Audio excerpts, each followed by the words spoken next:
Today on The Big Bang, Splat! With our nerve-jangling custard pie revenge game. Take to the skies with these graceful gliders. And be dazzled by the best kaleidoscopes ever.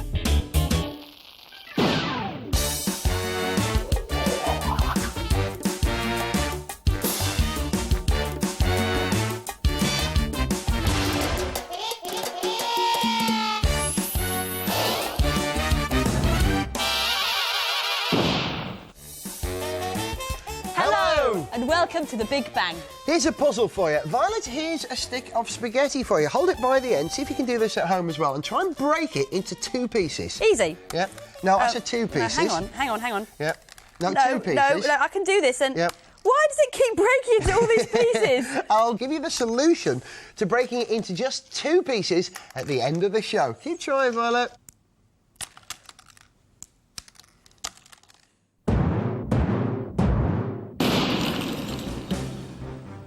Contestants, face your pie. You first. OK. Face the pie. OK, I reckon this is my lucky string. Face the pie. Oh! Now you. Face right up. OK, forward. I'm facing the pie.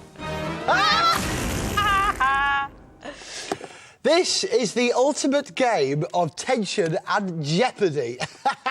I'm going to go get cleaned up. Violet, you show me how to make it. OK.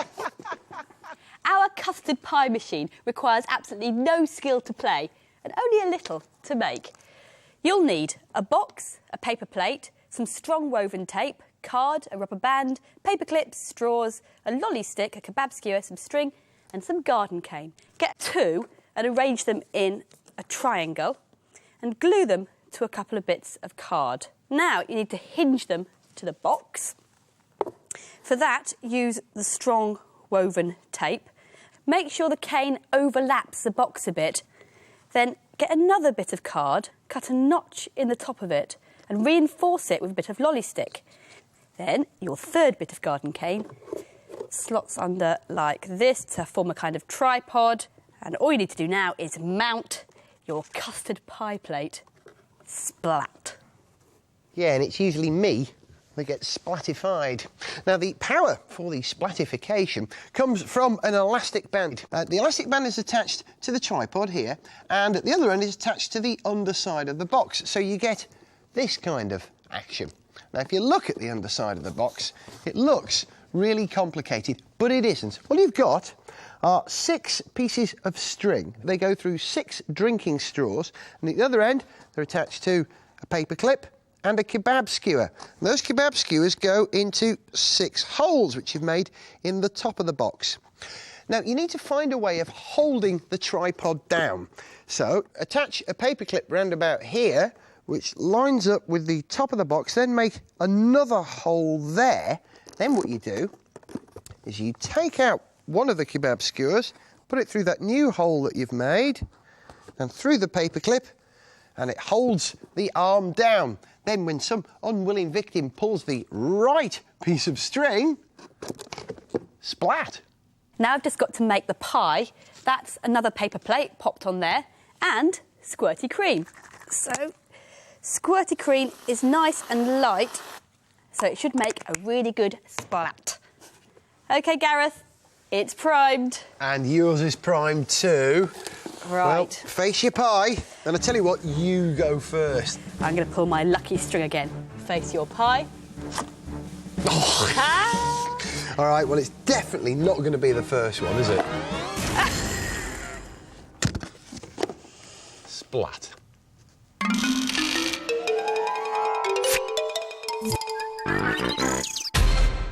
No Ernest today, Cynthia? I see. Ernest is ready for today's Big Fib. It's all about bones. Here are 2 things about bones. Can you tell which one is the Big Fib? Fact or fib? When Ernest was a baby, he had fewer bones. Babies only have 73 bones. That's why they're so floppy. But as they get older, they grow extra bones. That's why adults are better at standing up. and walking around. Fact or fib? Your bones are exceptionally strong. In fact, your thigh bone is as strong as concrete. Be careful, Cynthia. Ernest's bones may be strong, but they can still break. So, which is the big fib? Make your choice now. Well, your bones are exceptionally strong, so the big fibber is Ernest. Babies actually have more bones than adults. You are born with about 300 bones, but as you get older, lots of them grow together until you are left with around 200. The reasons babies flop a lot is because they haven't had enough practice at sitting up straight.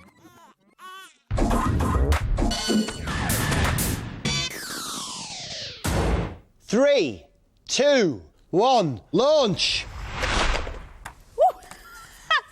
For the perfect indoor glider, forget paper, you need polystyrene. I'll show you. Polystyrene's great for gliders because it's light and stiff and really cheap. You can get whole packs of these polystyrene ceiling tiles from DIY shops for just a few quid. Now, to make your glider, cut a line down the diagonal. Then cut a notch out of one of the long sides. Turn it upside down. Add some paper clips on the nose for weight, and you can turn it the other way and you're ready for your cockpit. That's just a diamond of card with a notch cut out of it, so you can squeeze it together and stick it on the nose. There's one more thing you have to do to make it fly well, and that's to bend the wing back. And this will really make your glider fly well. Now your glider's ready to fly. There is a bit of a knack to flying it. Hold it between thumb and forefinger. Point the nose down slightly and give it a gentle push. For an even better flight, you can make a winch. A drum powered by an elastic band winds in a string which flings the glider into the air. Tremendous. 3, 2, 1, launch! More planes. Let's have a go. OK, just hook it onto that line there and pull the glider back. Don't worry if you've missed any of the details on how to fly these gliders. There's a full flight briefing on the Big Bang website. And go! Launch! Oh, excellent! Now design a machine to go and get them. Yeah.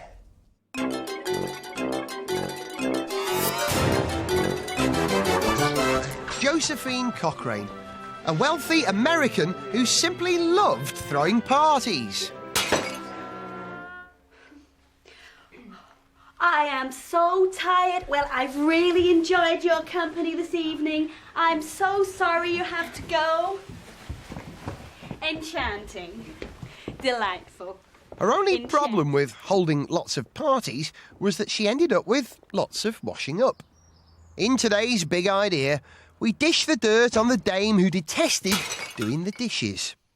Fortunately, Josephine was wealthy enough to have servants who did the washing up for her. Whoops-a-daisy. Unfortunately, they weren't always very good at it. Oh, what a butterfingers I am. Brewster, you ham-fisted oaf. My best china smashed to smithereens. Be gone with you. I'll finish it off myself. Incredibly, this was a first for Josephine. Ugh, what a tedious occupation, and so alarmingly harsh on one's hands.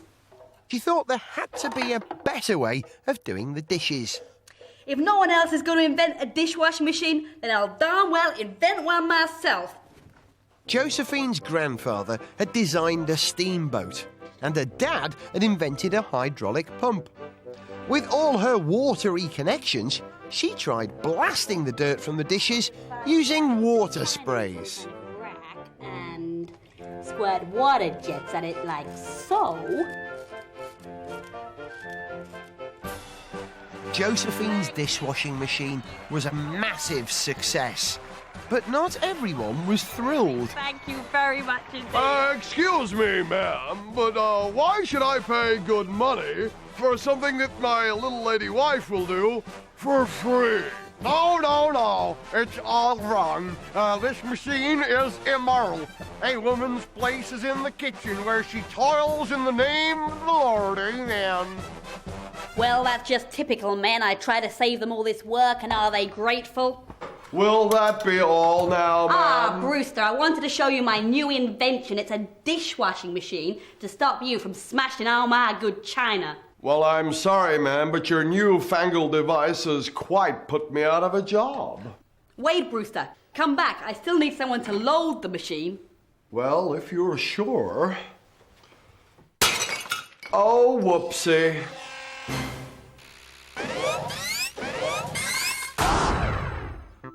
Angle 2 mirrors together, look down them, and you get these fantastic patterns. The light bounces from one mirror to the other, and the reflections repeat. If you can get good enough mirrors, you can make fantastic optical toys called kaleidoscopes. The trouble is that up until now, good mirrors have always been made of glass. But get yourself down to a craft shop and you can now get this new stuff. It's plastic mirror. It's got a really good smooth surface and you can cut it with scissors. If you can't find any in your local craft shop, then visit the Big Bang website and we'll point you in the right direction. Right, on with the kaleidoscopes. It works best with 3 long, thin strips of mirror. Take them together into a triangle. Then get a tube, a sweet tube or a toilet roll will do. Slot it in and you've got your basic kaleidoscope. No need to stop there though.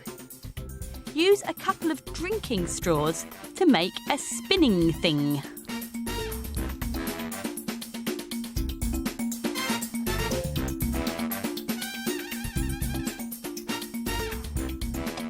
Now, draw a pattern on the lid of a yoghurt pot.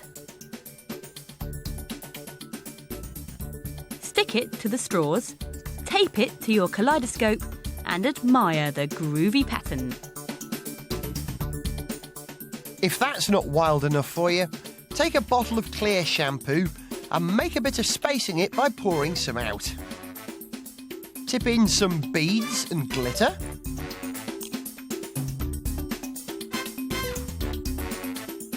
Then carefully top the bottle up with water. Shake the bottle and the beads will slosh around very slowly.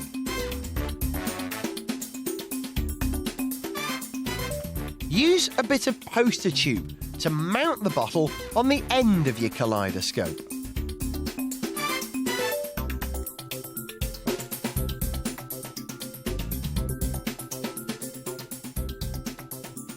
Secure it in place with a couple of elastic bands and then admire the super groovy patterns.